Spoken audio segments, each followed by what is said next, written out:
আমার প্রিয় দ্বাদশ শ্রেণীর ছাত্র ও ছাত্রীরা, তোমাদের জন্য আজকে একখানি ভিডিও উপস্থাপন করব, যেটি তোমাদের শিল্প, সাহিত্য ও সংস্কৃতির ইতিহাস থেকে বাঙালির ক্রীড়া সংস্কৃতি, এই বাঙালির ক্রীড়া সংস্কৃতি থেকে যে গুরুত্বপূর্ণ প্রশ্নটি তোমাদের 2024 শিক্ষাবর্ষে খুবই গুরুত্বপূর্ণ, সেটি উপস্থাপন করব।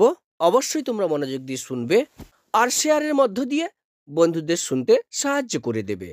তো শিক্ষার্থীরা, বাঙালির ক্রীড়া সংস্কৃতি থেকে এবছর অর্থাৎ 2024 শিক্ষাবর্ষে যে প্রশ্নটি খুবই গুরুত্বপূর্ণ সেটি হলো, বাঙালির ক্রীড়া ঐতিহ্যে ফুটবলের সূত্রপাত কিভাবে হয়েছিল।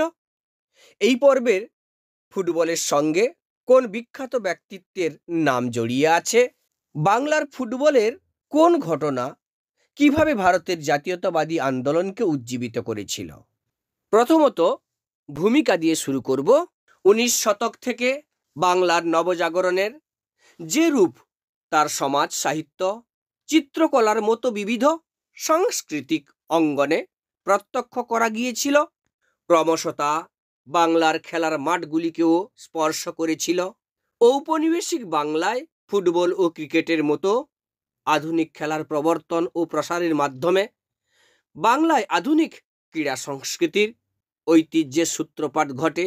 ফুটবলের সূত্রপাত 19 শতকের কোনো এক সকালে বিলিতি নাবিকরা পুরনো কেল্লার মাঠে জাহাজে করে বিলেত থেকে নিয়ে আসা ফুটবল খেলতে নেমেছিল। নাবিকদের সেই আজব খেলা দেখে চোখ ছানা বড়া হয়ে যায় কেল্লার বাঙালি সৈনিকদের। ক্রমে ক্রমে তারা যোগ দিল সেই খেলায়, লাথি মারল ফুটবলে। এইভাবেই বাঙালির ক্রীড়া ঐতিহ্যে ফুটবলের সূত্রপাত হয়েছিল। বিখ্যাত ব্যক্তিত্বের নাম। প্রথম পর্বের বাংলা তথা ভারতীয় ফুটবলের সঙ্গে নগেন্দ্র প্রসাদ সর্বাধিকারীর নাম জড়িয়ে আছে। ফুটবলে প্রথম পা ছোঁয়ানো এই বাঙালি ব্যক্তিত্ব 1877 খ্রিস্টাব্দ থেকে 1905 খ্রিস্টাব্দ পর্যন্ত ভারতীয় ফুটবলের সূচনা ও অগ্রগতি ঘটান। জাতীয়তাবাদী আন্দোলনের ফুটবলের গুরুত্ব। 1886 খ্রিস্টাব্দে শোভাবাজার রাজ পরিবারের উদ্যোগে গড়ে ওঠে নগেন্দ্র প্রসাদ সর্বাধিকারী দ্বারা গঠিত শোভাবাজার ক্লাব, যা প্রথম বাঙালি তথা ভারতীয়দের ফুটবল ক্লাব।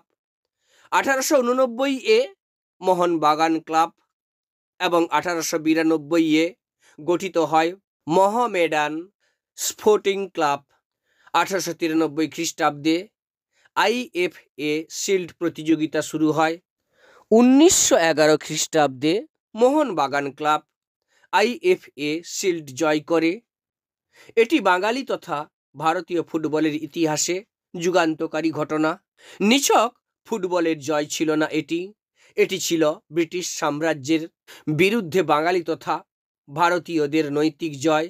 এই জয় তাই ভারতের জাতীয়তাবাদী আন্দোলনে নতুন মাত্রা যোগ করেছিল।